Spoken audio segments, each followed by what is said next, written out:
بيبتدي الفيلم في مدينة بعيدة على حدود النهر على طول، واللي فيها أسطورة قديمة بتقول إن النهر ده هو سبب حياتهم ومن غيره كل حاجة هتبوظ. عشان كده عاملين عيد للنهر وكله بيرقص فيه. وبنشوف كيجي الطفل الصغير وحفيد حارس المنارة، وبيروح عشان يشتري اسطوانة أغاني من واحدة صاحبته اسمها مارجو، وبتقوله إنها مستنية الاحتفال بفارغ الصبر. وبياخد كيجن الاسطوانة وبيروح لجدته اللي بتقوله اطلع بالاسطوانة لجدك عشان عايز يرقص شوية.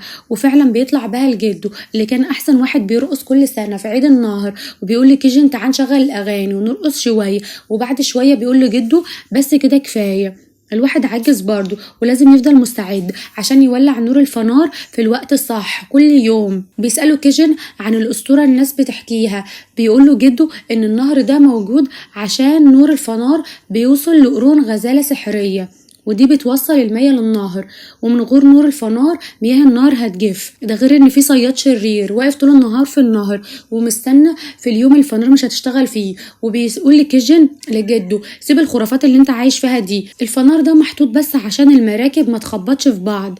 بيطلع جده معاه لما بتلاقي الشمس هتغيب، بيتولع نور الفنار وهو حاسس بالفخر وشايف ان هو عامل حاجة بينقذ بها البلد كلها من الصياد. بس كيجن مش مقتنع بالقصة دي. وبعدها بيقعد جده يشم نفسه شوية، ولما بينادي كيجن عليه مش بيرد وبيلاقيه مات، فبيتصدم وبيزعل.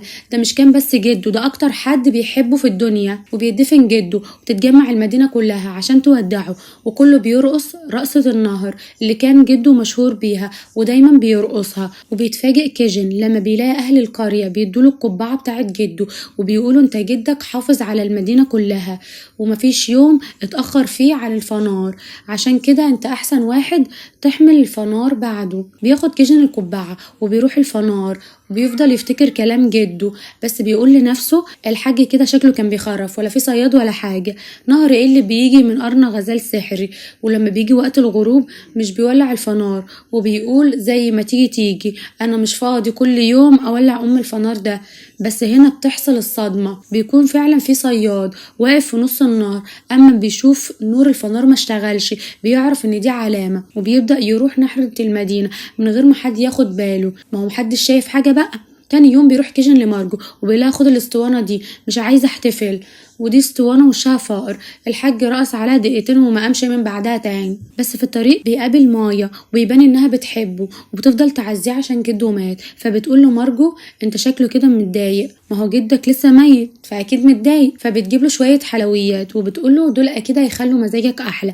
بس لما بيروح كيجن يقعد على النهر عشان ياكلهم في سلام بيطلع عليه الضفادع، فبيسرقوا منه الحلويات وبينزلوا بها الميه، وبيفضل برضه مكتئب وبيلاقي حته الضفادع ما كلتهاش فبيرميها بالنهر وبيمشي. ولما بتقع حته الحلويات دي في النهر بيشوفها ضفدع صغير ماشي مع اهله، بس بيسيبهم ويفضل يجري وراها لحد ما يتوه منهم. بياخدوا بالهم ان في حاجه غلط وبيفضلوا يدوروا عليه، وكل ما يشوفوا سمك معدي يقولوا ما شفتوش ابننا المفجوع اللي جري ورا الاكل، محدش بيكون شافه. وقتها بيكون كيجن مش طايق نفسه، فبيطلع على فرع شجرة كبيرة وشغل اغاني وبيحط السماعات، وبعدها بيشغل فيديو لجده وهو بيرقص رقصة النهر المشهورة ويفضل يتفرج عليه. بس بتحصل عاصفة كبيرة وبتفضل تهز الشجر وتطير الحيوانات من مكانها لحد ما تطير الخرفان، بس بيمسك خروف السماعات عشان يوقع كيجن من على الشجرة، وبياخدوا الخروف على ظهره ويفضل يهرب بيه من المكان، والعاصفة شغالة توقع في الحاجة ومحدش عارف يوقفها. بيوصل الخرفان لآخر المكان وهيقعوا خلاص، فبيقفوا مرة واحدة ويقع كيجن من على ظهرهم في النهر، بس بيمسك نفسه بالعافية ويفضل متعلق في سلك السماعات. فبتوصل مية وتنقذه وبتقوله انت ايه اللي جابك هنا، المفروض تبعد عن النهر وقت العاصفة. بيقولها خليكي في حالك انا عارف انا بعمل ايه كويس. بتلاقيه مية مش طايق حياته فبتقوله تعالى معايا على فرع الشجرة دي، فبتحاول تفك عنه. لما بتطلع معاه بتزقه وبترميه في النهر وبتقوله ما تخافش انا هساعدك. بتمشي وراه بحته خشبه وتفضل عايمه بيه على وش الميه، وبيبدا كيجن يفك شويه وبيلاقي ان الميه بتساعده وعايزه تخليه ينسى. بعدها بيطلع الاتنين في جزيره غريبه وبتقول له ميه انا عايزاك تتفرج عليا وتشوفني انا هعمل ايه. بتفضل تجري على الميه من غير ما تغرق فيها، وبيستغرب كيجن بيقولها انت ازاي بتعملي كده وايه المكان ده؟ بتقوله دي جزيره سحريه واول مره اكتشفتها اما جدتي ماتت، وكل مره بشوف جدتي تاني وبرقص معاها، ومن ساعتها وهي بتحب تيجي هنا كتير. في الوقت ده ده بيشتغل موبايل كيجن على فيديو جده اللي كان بيرقص فيه، وبيلاقي كيجن ان مية بتكلم حيوانات كمان.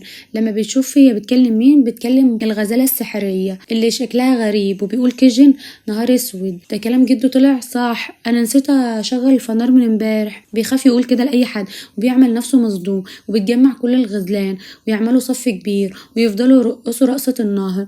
تقول له مية ان الرقصة دي هي اللي بتخلي النهر يفضل يجري، عشان كده الغزلان دي من غيرها محدش هيعرف يعيش في البلد. بيفضل باتريك ماشي مع كيجن وبيقول له على الجزيرة السحرية، وبيقول له انه بيعرف يكلم البشر وبيفهمهم سحر بقى. في الوقت ده الصياد اشتغل ان الفنار مش شغال، وحارس الفنار بيكلم الغزالة، فبيوصل للشط وبيفضل يدور على اي اثار للغزال السحري، فبيلاقي اثر ليهم، فبيقول اخيرا هقدر احقق حلمي واخد قرونهم السحرية. وبيتجمع شوية صخور ويربطهم في جبل وبيرفعها لفوق عشان لو الغزالة عدت من تحتها تقع عليها تموتها.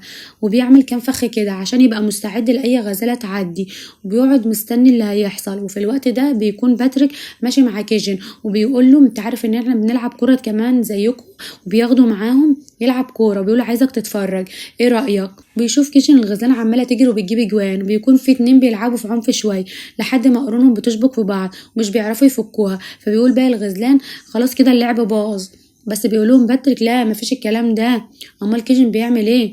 بس بيقول كيجن ثانية واحدة، انا بحب الكورة وكل حاجة، بس غزلان سحرية مين اللي العب معاه؟ فبيقول له باتريك ما تقلقش، انت كده كده هتلبس حاجة على راسك عشان لو اتخبط، خليك شجاع كده بقى زي جدك، ما تبقاش عيل خارع. بيسخن طبعا كيجن على الكلام دوت، وبينزل ياخد الكورة وبيلعب معاهم، وبيفضل يجري ويلعب وبيتشجعوا مايا لحد ما بيجيب جون. بس طبعا الحارس مش بيعجبه الموضوع وبيشوط الكرة بعيد، فبيقول له باتريك ثواني، في ايه اللي حصل يعني؟ ما كله بيدخل في جوان عادي، روح هات الكرة خلينا نكمل لعب.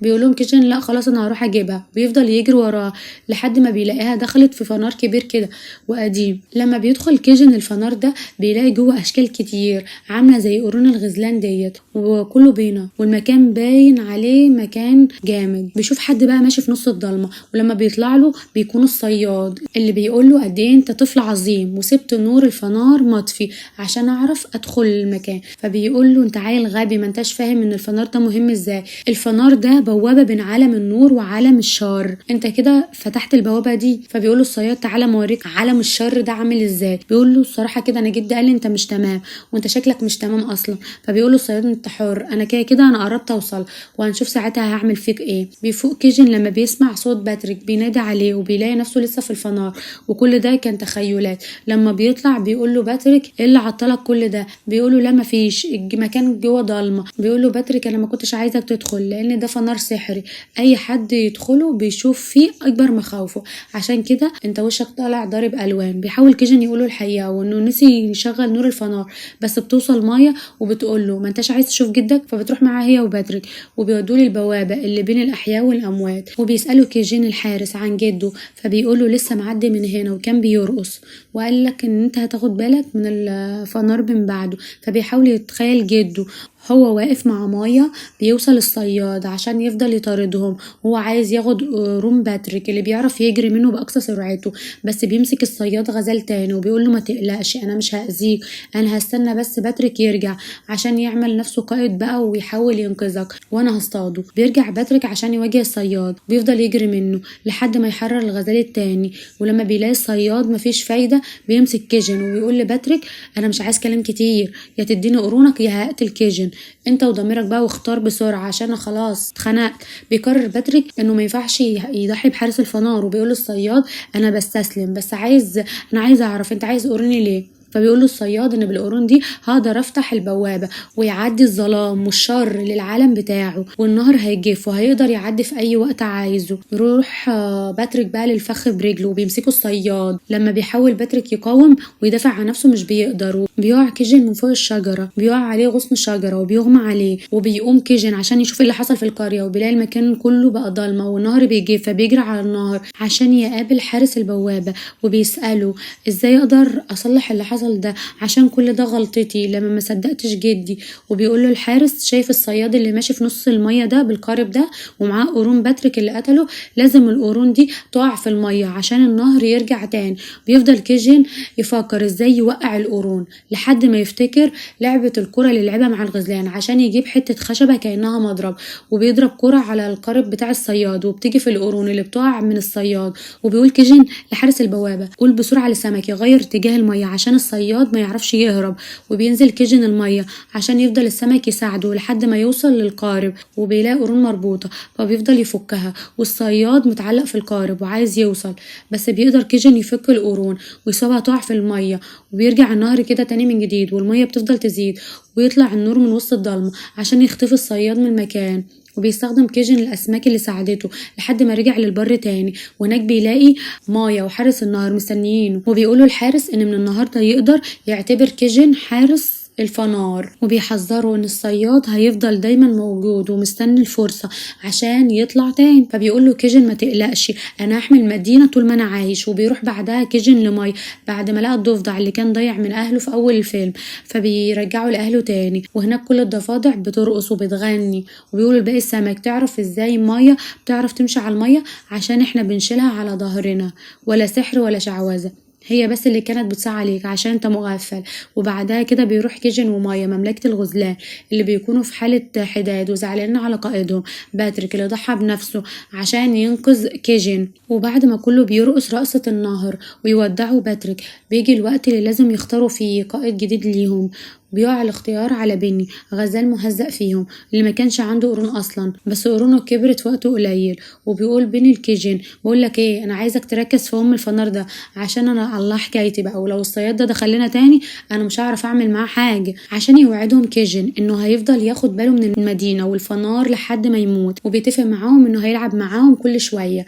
وبيرجع بقى مع مايا عشان يشتري الاغاني تاني من مارجو، وبيروح بعدها لجدته اللي بتلبسه كاب جده وبيلبسه حارس الفنار، وتقول له احنا كلنا واثقين فيك وعارفين ان انت هتقدر تحمينا.